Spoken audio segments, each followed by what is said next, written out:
Namaskar. Today we will discuss about the residential status of a person. Under the Income Tax Act, residential status is prerequisite to determine the tax liability of the person. Person की tax liability को determine करने के लिए आपको residential status का निर्धारण करना होगा, because without deciding the determination of the residential status tax liability can not be determined. कि किसी भी पर्सन को कितना टैक्स देना पड़ेगा, it depends upon the residential status of the person. और पर्सन को इनकम टैक्स एक्ट के सेक्शन 231 के अंदर डिफाइन कर रखा है। Person includes individual, HUF, firm, company, body of individuals, association of person, local municipality or any artificial juridical person, all are included in the word person. लेकिन residential status के हिसाब से इन पर्सन को हम दो पार्ट में divide कर दें। एक में हम बात करते हैं इंडिविजुअल्स की, इंडिविजुअल और एचयूएफ को एक कैटेगरी में रख दें, एंड इसके अलावा जितने भी पर्सन जो सेक्शन 231 के अंदर आ रहे हैं उनको अदर कैटेगरी में रख दें, अदर्स में। अब इंडिविजुअल एचयूएफ में जो रेजिडेंट स्टेटस होता है वो तीन तरह का होता है, OR, ordinary resident, not ordinary resident और नॉन रेजिडेंट। जबकि अदर कैटेगरी के अंदर केवल दो ही होते हैं, ordinary resident and non resident, दो ही तरह के लोग होते हैं। तो आज हम बात करेंगे इंडिविजुअल की, कि इंडिविजुअल की रेजिडेंशियल स्टेटस का डिटरमिनेशन कैसे करेंगे। तो इंडिविजुअल के पॉइंट ऑफ व्यू से हम बात करें तो ये तीन तरह के पर्सन हो सकते हैं, ordinary resident, not ordinary resident and non resident. लेकिन आप देखिए, सबसे पहले जब आप डिटरमाइन करेंगे कि इंडिविजुअल को कितना टैक्स पे करना है, तो टैक्स लायबिलिटी को डिटर्मिनेशन करने से पहले उसका रेजिडेंशियल स्टेटस को डिटरमाइन कर लेंगे। तो इंडिविजुअल को हम मेनली दो कैटेगरी में रख सकते हैं। पहले आप ये डिसाइड करें वेदर ही और शी इज ए रेजिडेंट, वो रेजिडेंट है, और नॉन रेजिडेंट है, वो किस कैटेगरी में आता है वो आपको डिटरमाइन करना होगा सबसे पहले। फिर रेजिडेंट को हम दो पार्ट में डिवाइड करते हैं। पहला कहलाता है ऑर्डिनरी रेजिडेंट,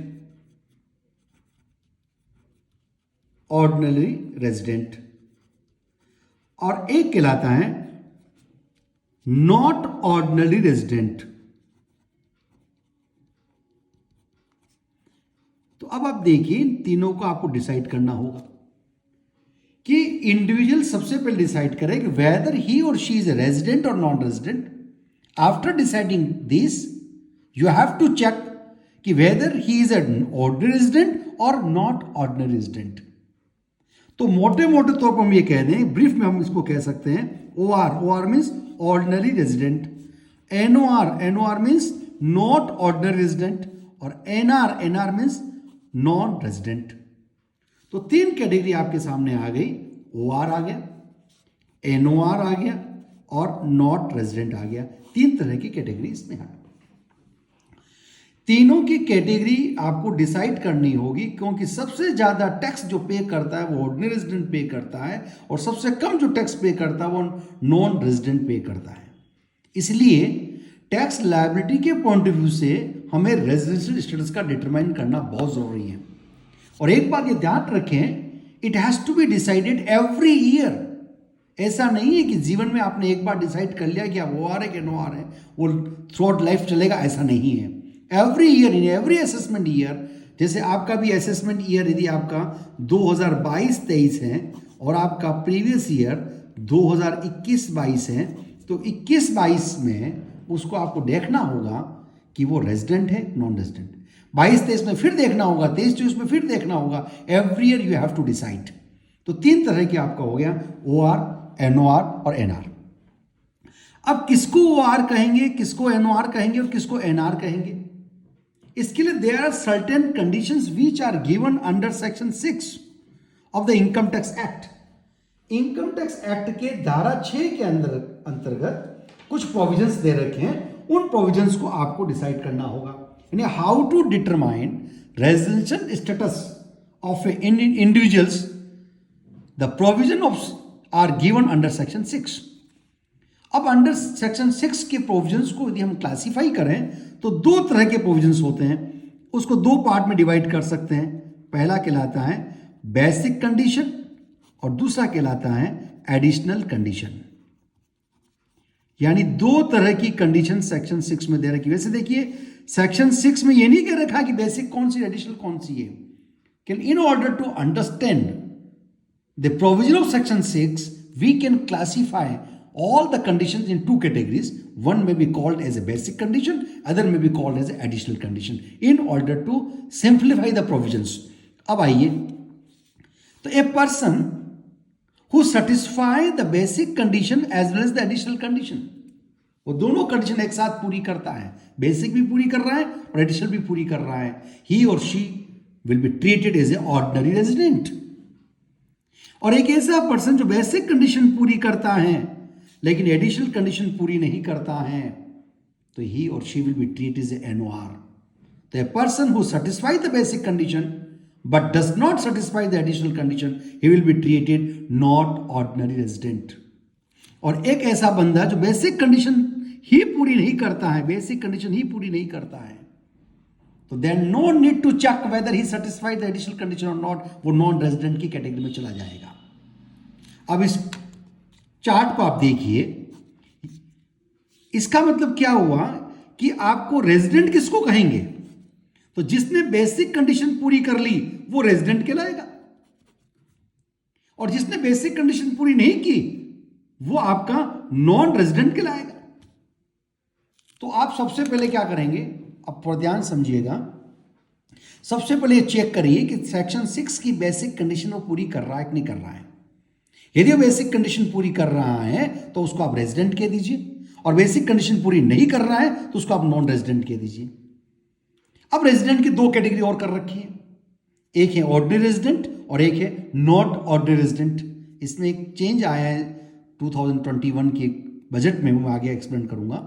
तो आप यहां देखिए दो तरह के कि वो ऑर्डिनरी रेजिडेंट है, नॉट ऑर्डिनरी रेजिडेंट है।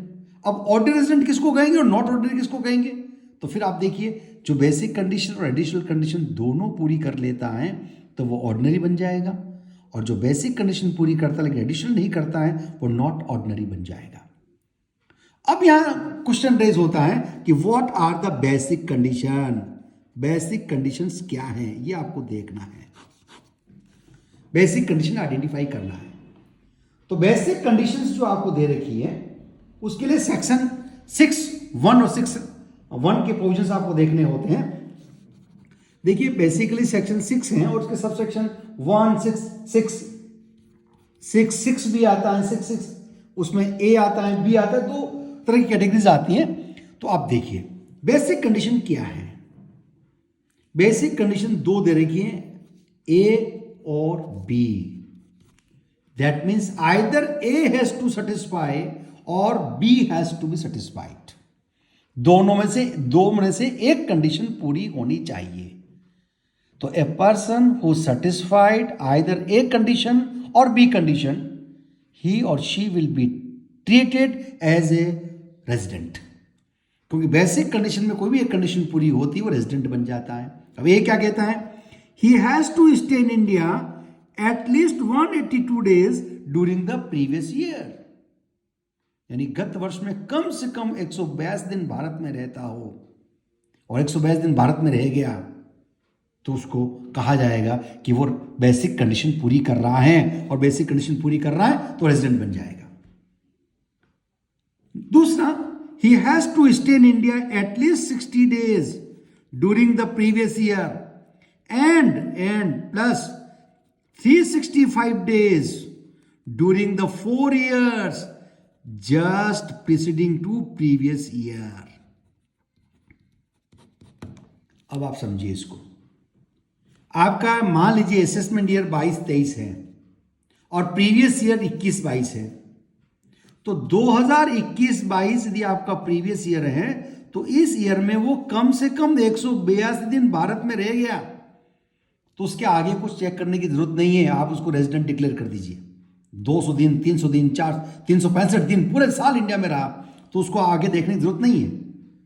आप कह दीजिए बेसिक कंडीशन पूरी कर रहा है।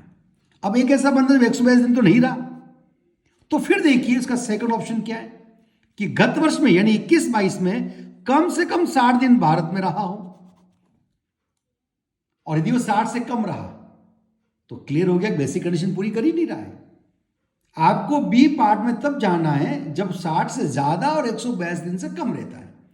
तो यदि वो गत वर्ष में कम से कम 60 दिन रह गया, तो इसके पहले के 4 वर्षों में, 4 वर्ष का मतलब क्या हुआ, 2020-21, 2019-20, 2018-19 और 2017-18, इन 4 वर्षों में कुल मिलाकर के कम से कम 365 दिन इंडिया में रहता हो, 365 दिन इंडिया में रहता हो।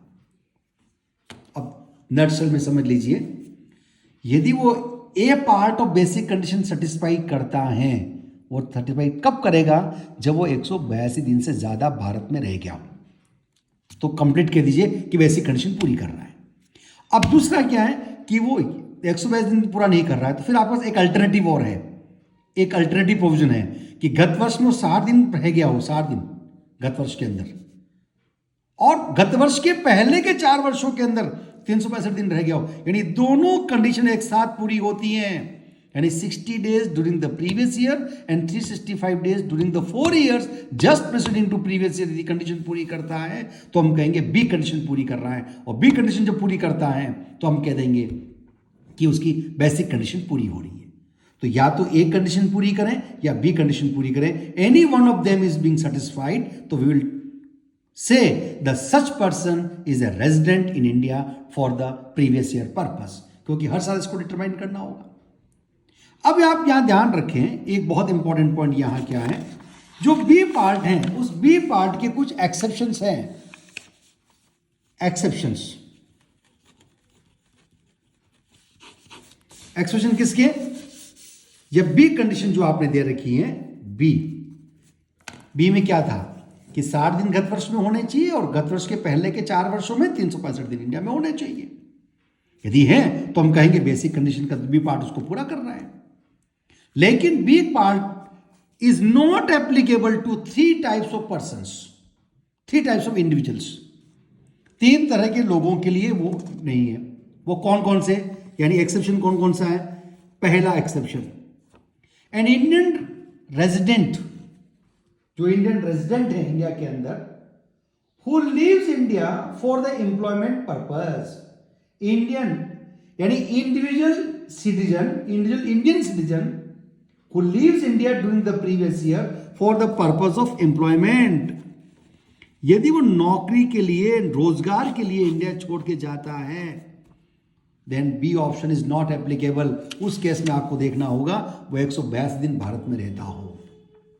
जैसे right now I am working in India right now, और मैं ऑक्सफोर्ड में पढ़ाना जाता हूं, मैं पहली बार इंडिया छोड़ के जा रहा हूं, तो मेरे इस ईयर का 22-23 का डिटर्मिनेशन करते इसमें, क्योंकि अभी दिसंबर इज गोइंग ऑन और मैं अप्रैल से इंडिया में ही हूं, तो मेरे 122 दिन से ज्यादा हो गया, तो मैं बेसिक, तो मेरा वो कहागा कि बेसिक कंडीशन पूरा हो रहा है। लेकिन यदि मैं 122 दिन से कम रहता हूं तो रेजिडेंट नहीं माना जाएगा। तो कोई भी व्यक्ति जो एम्प्लॉयमेंट पर्पज के लिए इंडिया छोड़ के जाता है तो उसके पास एक ही ऑप्शन अवेलेबल है, वो ए ऑप्शन। ए ऑप्शन का मतलब he has to resides in India for more than 180 days. उसके लिए बी विकल्प उपलब्ध नहीं है, B option is not applicable. और यह एम्प्लॉयमेंट का मतलब क्या है, एम्प्लॉयमेंट का मतलब दोनों तरह के एम्प्लॉयमेंट इंक्लूड है, सेल्फ एम्प्लॉयमेंट और rendering the services to other organisation. मैं कहीं जाकर, जैसे यहाँ से मैं अमेरिका जाता हूँ, जाकर के मैं कपड़े की दुकान खोल लेता हूँ, तो वो सेल्फ एम्प्लॉयमेंट ही कहलाएगा, वो एम्प्लॉयमेंट पर्पज ही कहलाएगा। दूसरा, मैं किसी ऑर्गेनाइजेशन को ज्वाइन कर लेता हूँ जाकर के और नौकरी करता हूँ, तो वो भी एम्प्लॉयमेंट माना जाएगा। और तीसरा, जरूरी नहीं कि आप बेरोजगार हो। एम्प्लॉयमेंट पर्पज का मतलब यह हुआ कि you are already in the job but due to employment purpose you have to go outside India. जैसे मान लीजिए मैं रिलायंस में काम करता हूं और रिलायंस ने मुझे लंदन बेस्ड कंपनी में, वहां लंदन बेस्ड ऑफिस में मुझे ट्रांसफर कर दिया, तो मैं एम्प्लॉयमेंट पर्पज के लिए वहां जा रहा हूं, तो उस केस में भी मेरे लिए रेजिडेंशियल स्टेटस को डिटरमाइन करते इसमें आपको ए ऑप्शन ही देखना है, बी ऑप्शन नहीं देखना है। दूसरा, an Indian citizen who leaves India as a member of as a member of shipping crew, यदि किसी शिप का क्रू मेंबर के रूप में इंडिया छोड़ के आप जाते हैं तो भी आपको हम कहेंगे कि आपके पास ए ऑप्शन अवेलेबल है, बी ऑप्शन अवेलेबल नहीं है। और तीसरा, एन इंडियन सिटीजन और इंडियन ओरिजिन, इंडियन सिटीजन या Indian origin who generally leaves outside India comes to India during the previous year for visiting purpose, वो विजिटिंग पर्पस के लिए इंडिया में आता है तो उसके लिए भी बी ऑप्शन अवेलेबल नहीं है। तो तीन बातें इसमें हैं, इंडियन ओरिजिन होना चाहिए। इंडियन ओरिजिन का मतलब क्या हुआ कि वो उसके पेरेंट्स, चाहे वो ग्रैंड पेरेंट्स हो, चाहे उसके मैटरनल पेरेंट्स हो, चाहे पेरेंटल पेरेंट्स हो, दोनों तरफ, यानी नाना और दादा की लाइन में any one of them was born in undivided India, यानी 1947 से पहले फादर की लाइन में या नाना की लाइन में कोई भी अनडिवाइडेड इंडिया में पैदा हुआ है तो वो इंडियन ओरिजिन माना जाएगा। जैसे मान लीजिए मिस्टर एक्स है, मिस्टर एक्स 1943 में इंडिया में पैदा हुआ, फिर उसका बेटा वाई 1950 में इंडिया छोड़ के चला गया, तब इंडिया में आया ही नहीं। वाई का बेटा जेड, वो कभी इंडिया देखा ही नहीं, और जेड का बेटा ए, उसने भी इंडिया नहीं देखा है। लेकिन ए का यदि रेजिडेंशियल का डिटरमाइन करोगे तो इंडियन ओरिजिन माना जाएगा, क्योंकि उसके फादर की लाइन में मिस्टर एक्स जो था वो अनडिवाइडेड इंडिया में पैदा हुआ। और एक बात ध्यान रखें, जैसे लाहौर में कोई पैदा हुआ, आज लाहौर पाकिस्तान के अंदर है, लेकिन 1947 से पहले लाहौर इंडिया के पार्ट माना गया, इसलिए लाहौर में यदि पैदा हुआ तो इंडियन ओरिजिन माना जाएगा। तो पहले केस इंडियन ओरिजिन होना चाहिए, वो इंडिया से बाहर रहता है और गत वर्ष में इंडिया में विजिट पर्पस के लिए इंडिया में आता है। अब विजिट का मतलब क्या है? विजिट का मतलब एज ए टूरिस्ट आप आते हैं, या तो टूरिस्ट ग्रुप में आते हो या बिजनेस ट्रिप के लिए आते हैं, आपको कोई बिजनेस है ट्रिप के लिए आ रहे हैं, या अपने रिलेटिव से मिलने आ रहे हैं, ये सब विजिटिंग पर्पस में आएगा।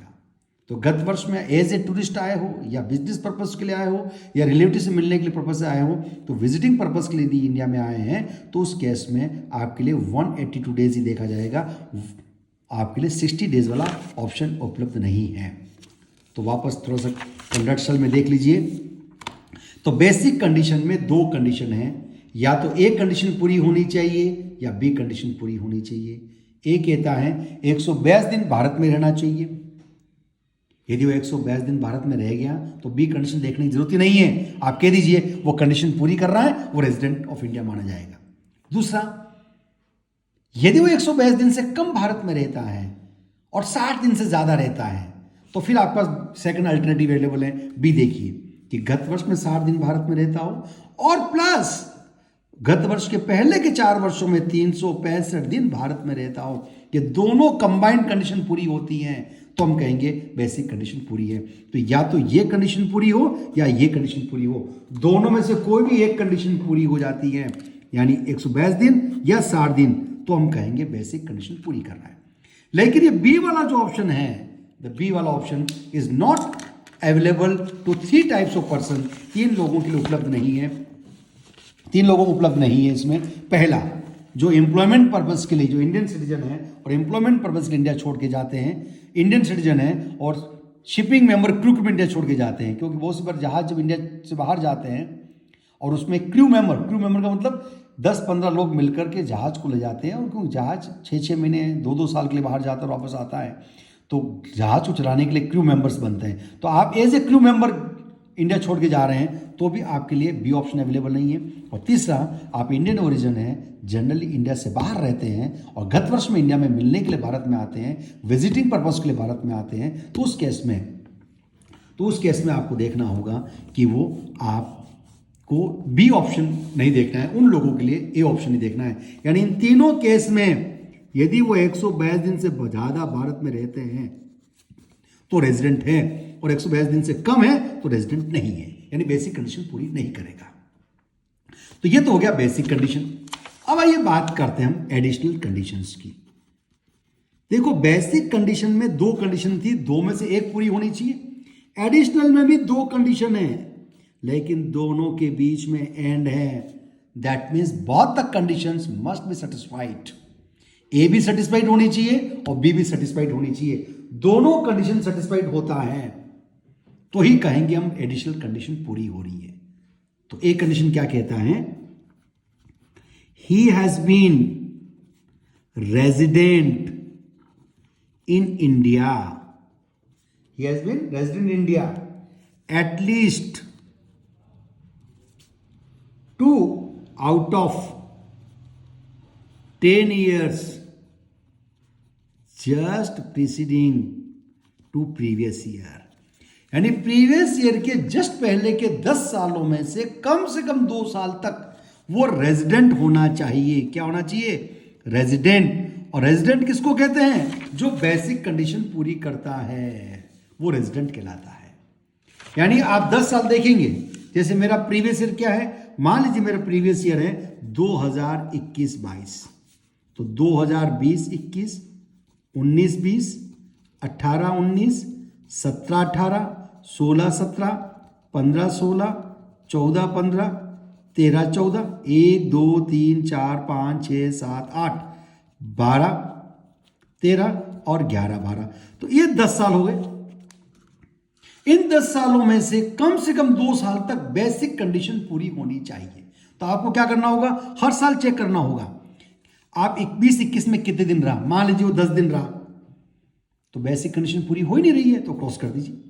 19-20 में मान लीजिए वो 190 दिन रहा, तो बेसिक कंडीशन क्या कहता है कि एटलीस्ट 182 डेज रहना चाहिए, रह रहा वो, तो टिक कर दीजिए। 18-19 20 दिन रहा, नहीं हो रहा। 17-18 60 दिन रहा, तो उस केस में क्या करना होगा? 60 दिन तो रहा, तो बी कंडीशन क्या है? 60 दिन प्रीवियस ईयर में और 365 दिन उसके पहले के 4 वर्षों में, तो 60 दिन फिर इसके पहले के 4 वर्ष देखिए, ये 4 वर्ष इसमें कितने दिन इंडिया में रहा? 16-17, 15-16, 14-15 और 13-14। यदि 365 दिन हो जाता है तो टिक कर दीजिए, नहीं करता है तो काट दीजिए। यानी या कम से कम 60 दिन तो गत वर्ष में होना चाहिए, उसके पहले के 4 वर्षों में 365 दिन होना चाहिए। तो हर साल आपको चेक करना है रेजिडेंट। जो ही 2 टिक हो जाए, स्टॉप इट, रुक जाइए, क्योंकि 2 साल ही देखना है अपन को, 2 out of 10 years। तो 10 में से 2 साल तक वो यदि रेजिडेंट इंडिया में है तो हम कहेंगे एडिशनल कंडीशन का ए पार्ट पूरा कर रहा है। और दूसरा पार्ट क्या कहलाता है? He has been in India for a period of 730 days during 7 years just preceding to previous year. गत वर्ष के जस्ट पहले के 7 वर्षों में वो 730 दिन भारत में रहता हो, यानी 1 2 3 4 5 6 7। यदि मेरा प्रीवियस ईयर 21-22 है तो 2014-15 से लेकर के 2014-15 से लेकर के 20-21 तक टोटल ड्यूरेशन इंडिया में कितना रहा वो टोटल लगा दीजिए। ये टोटल कम से कम 730 दिन आनी चाहिए।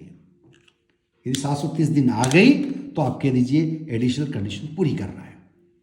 तो दोनों कंडीशन, यानी 10 में से 2 साल तक रेजिडेंट रहा हो और गत वर्ष से पहले के 7 वर्ष में 700 दिन भारत में रहा हो, तो हम कह देंगे एडिशनल कंडीशन पूरी कर रहा है। और जब एडिशनल कंडीशन पूरी कर रहा है तो यानी दोनों ए और बी दोनों कंडीशन पूरी कर रहा है, तो हम कहेंगे एडिशनल कंडीशन पूरी कर रहा है। और जो एडिशनल कंडीशन भी पूरी कर लेता है और बेसिक कंडीशन भी पूरी कर लेता है तो वो OR बन जाता है, वो ऑर्डिनरी रेजिडेंट बन जाता है।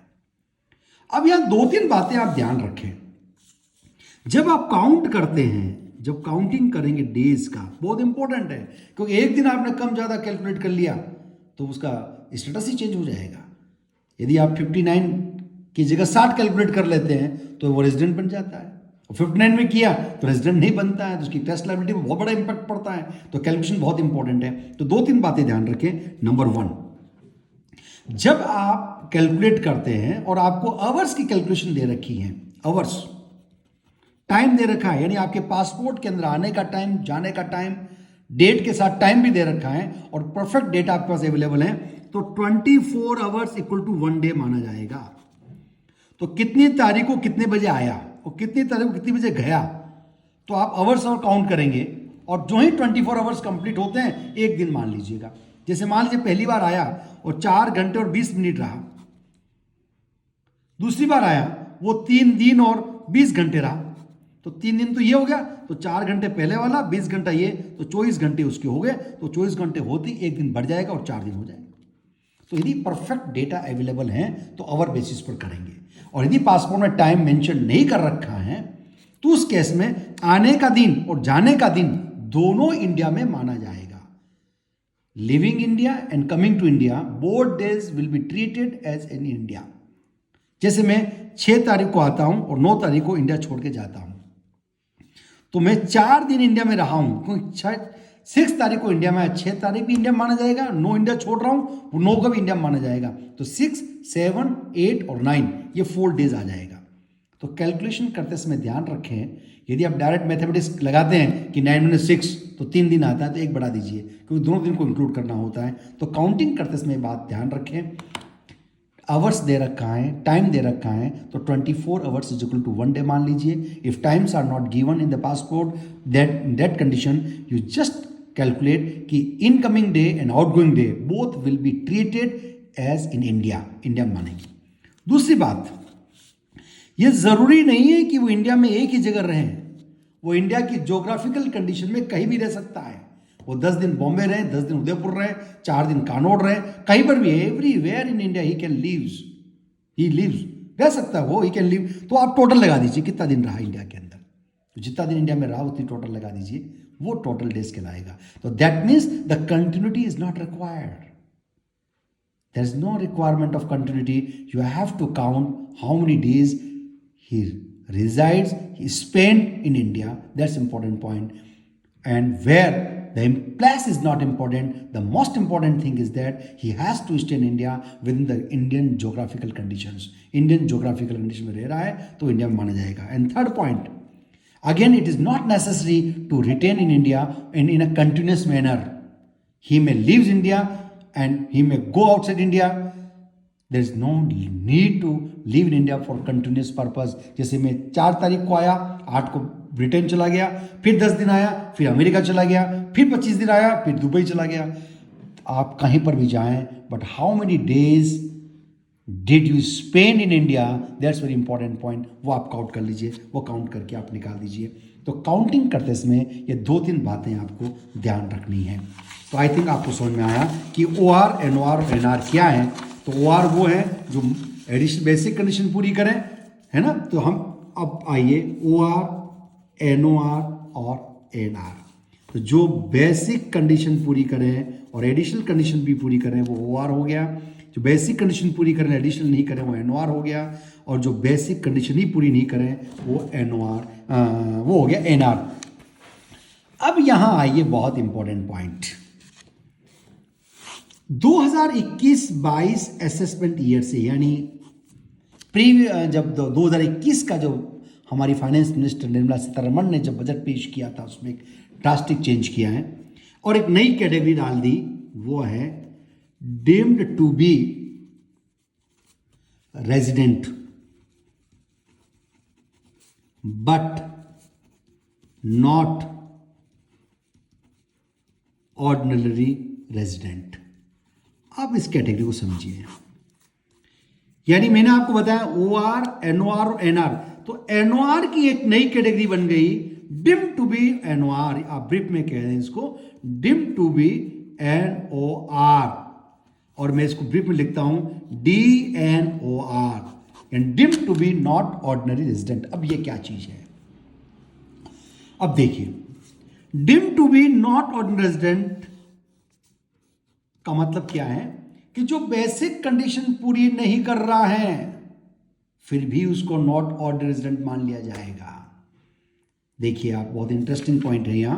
डिम्ड का मतलब क्या हुआ, देखो पहले समझिए NOR क्या है। NOR वो होता है जो बेसिक कंडीशन पूरी करता है, एडिशन नहीं करता है, और जो बेसिक कंडीशन पूरी करता है NR बन जाता है। अब इन दोनों के बीच में एक कैटेगरी और आ गई कि जो बेसिक कंडीशन पूरी नहीं करता है लेकिन कुछ कंडीशन और दे रखी है एक्सेप्शन के अंदर, वो कंडीशन पूरी कर लेता है तो NOR ही माना जाएगा। यानी रियल सेंस में यदि हम रियल प्रोविजंस को फॉलो करें तो NOR की कैटेगरी में नहीं आ रहा है क्योंकि बेसिक कंडीशन पूरी नहीं कर रहा है। बेसिक कंडीशन का मतलब वो 122 दिन भारत में नहीं रहता है, 60 दिन भी नहीं रहता है, 365 भी नहीं रहता है, वो बेसिक कंडीशन पूरी नहीं कर रहा है, फिर भी उसको एनओआर मान लिया, इसलिए इसको कहा डिम टू बी। और बेसिक कंडीशन पूरी नहीं करता एनआर बन जाता है, लेकिन एनआर भी नहीं होगा वो। तो वो कौन कौन से लोग हैं? तो दो केस इसमें ध्यान रखें, केस 1 और केस 2। दो तरह के केस आपको दे रखे हैं। केस 1 क्या कहलाता है? पहली शर्त, इंडियन सिटीजन होना चाहिए, इंडियन सिटीजन होना चाहिए। Number 2, the total income exceeds rupees 15 lakhs other than foreign income. अब आप समझिए, एक ऐसा पर्सन जो इंडियन सिटीजन है और उसकी total Indian income other than foreign income 15 lakh से ज्यादा होनी चाहिए और इंडियन सिटीजन होना चाहिए। और number 3, he is not liable to pay any tax in any country, in any other country due to his domicile, domicile की वजह से वो किसी दूसरी कंट्री में रेजिडेंट नहीं बन पाया, किसी दूसरी कंट्री में टैक्स पे नहीं करता है, किसी भी कंट्री में टैक्स पे नहीं कर रहा है, तो is not liable to tax in any other country और territory by reason of his domicile और रेजिडेंस और any other criteria of the similar nature. देखिए, आप तो ये दिमाग में रखें, वो किसी भी वजह से किसी भी कंट्री में टैक्स नहीं दे रहा है और इंडियन इनकम 15 लाख से ज़्यादा है और फिर इंडियन सिटीजन है और वो उस केस के अंदर बेसिक कंडीशन पूरी नहीं कर रहा है, तो भी उसको डिम टू बी एनओआर माना जाएगा। ये इंपॉर्टेंट पॉइंट इसमें नया पॉइंट लगाया है, यानी बेसिक कंडीशन पूरी नहीं की लेकिन 3 कंडीशन पूरी कर गई। इंडियन सिटीजन है, इंडियन इनकम 15 लाख से ज़्यादा है और इंडिया के अलावा किसी भी कंट्री में वो टैक्स पे नहीं कर पा रहा है, किसी भी कारण से टैक्स नहीं पे कर रहा है, तो उसको इंडिया में एनओआर माना जाएगा, डिम टू एनओआर माना जाएगा। और लास्ट केस 2 में कहिए, पहली कंडीशन वही इंडियन सिटीजन होना चाहिए, यानी इंडियन सिटीजन है। नंबर 2 वही टोटल इनकम 15 लाख से ज़्यादा है, इंडियन इनकम 15 लाख से ज़्यादा है। और तीसरा, वो इंडिया में 120 दिन से ज़्यादा लेकिन 182 दिन से कम रहता है, 120 से कम ज़्यादा और 182 दिन से कम रहता है और प्रीवियस ईयर में 365 दिन, प्रीवियस ईयर के पहले 4 वर्षों में 365 दिन इंडिया में रहता हो, यानी he is India for 120 days during the previous year and 365 days during the 4 years।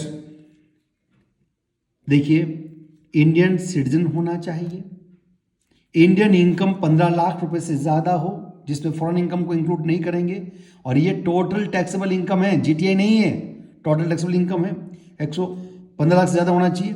और गत वर्ष में वो 120 दिन से ज्यादा लेकिन 182 दिन से कम आता है, क्योंकि 182 दिन ज्यादा होते तो रेजिडेंट बन जाएगा, तो 122 दिन से कम और 120 से ज़्यादा रहता हो, प्लस पहले गत वर्ष के पहले के 4 वर्षों में 365 दिन भारत में रहता हो। और चौथी condition, he came to India for visit purpose, visiting purpose के लिए इंडिया में आता हो।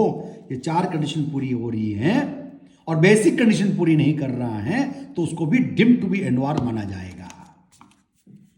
तो आप बिल्कुल नट सेल में समझ लीजिए लास्ट। तो या मैं आप अब ये कह सकता हूं कि इंडिविजुअल के केस में 4 कैटेगरी हो गई, OR, NOR, deem to be NOR और एनआर। और 2 कंडीशन आपके सामने, बेसिक कंडीशन और एडिशनल कंडीशन। जो बेसिक पूरी करता है, एडिशनल पूरी करता है, ओआर हो गया। जो बेसिक पूरी करता है, एडिशनल नहीं करता है तो एनओआर हो गया। और जो बेसिक कंडीशन पूरी नहीं करता और नॉन रेजिडेंट हो गया। अब आइए बात करें deem to be not resident. जो बेसिक कंडीशन पूरी नहीं करता है लेकिन उस केस में देखना होगा वो केस 1 में आ रहा है या केस 2 में आ रहा है। यदि केस 1 में आ रहा है तो उसको deem to be not ordinary माना जाएगा, और केस 2 में आ रहा है तो भी उसको deem to be not ordinary resident माना जाएगा। और केस 1 क्या है? केस 1 में क्लियर 3 कंडीशन पूरी होनी चाहिए, इंडियन सिटीजन होना चाहिए, इंडिया से और इंडियन की इनकम 15 लाख रुपए से ज़्यादा होनी चाहिए, और तीसरा जिसमें फॉरेन इनकम इंक्लूड नहीं है और किसी भी कंट्री में टैक्स नहीं चुकाता है किसी भी कारण से, तो वो 3 कंडीशन पूरी करता है तो वो deem to be not resident हो जाएगा। और दूसरा केस वो है इंडियन सिटीजन होना चाहिए, इंडियन इनकम 15 लाख से ज़्यादा होनी चाहिए जिसमें फॉरेन इनकम इंक्लूड नहीं है, इंडिया में गत वर्ष में वो विजिटिंग पर्पज़ के लिए आता हो, और चौथा 120 दिन से ज़्यादा लेकिन 182 दिन से कम आता है। ये 4 कंडीशन एक साथ पूरी हो जाती है तो केस 2 में आएगा और वो डीम टू बी रेजिडेंट माना जाएगा। तो ये आज मैंने आपको समझाने की कोशिश की कि रेजिडेंशियल स्टेटस क्या होता है। तो ध्यान रखें, residential status most important aspect in income tax act because the entire income tax calculation depends on the residential status। क्योंकि OR को सबसे ज़्यादा टैक्स देना पड़ता है, NR को सबसे कम टैक्स देना पड़ता है, तो टैक्स कौन सी इनकम टैक्सेबल होगी कौन सी नहीं होगी हम नेक्स्ट वीडियो में बात करेंगे। तो यहाँ पर केवल ये बताने की कोशिश की हमने कि आपका इंडिविजुअल का रेजिडेंशियल स्टेटस का डिटर्मिनेशन कैसे होता है, ये आज हम समझने की कोशिश की। आई थिंक आपको समझ में आया होगा। Thank you.